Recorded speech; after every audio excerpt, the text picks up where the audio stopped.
খুব সহজ অঙ্ক, তুমি যদি না পারো একবার দেখে দাও অঙ্কটা। কি বলেছে? এক ব্যক্তি একটি দ্রব্য বিক্রি করে 20% লাভ করে। সে দ্বিগুণ মূল্যে বিক্রয় করলে লাভ কত হবে? তা ধরি সিপি মানে কস্ট প্রাইস, মানে কত টাকায় কিনেছিলাম, ধরলাম 100 টাকায় জিনিসটা কিনলাম।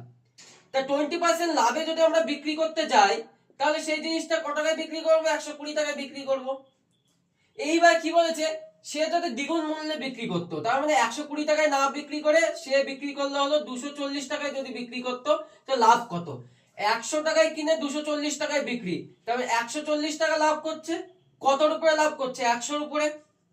আর আমরা জানি আর 100 দিয়ে গুণ করলে আমাদের পার্সেন্টেজ বের হয়, যেহেতু সবকটা পার্সেন্টেজে উত্তর আছে আমাদের। এ 100 কাটলো, তার মানে উত্তর হলো আমাদের 140%, অপশন নাম্বার এ।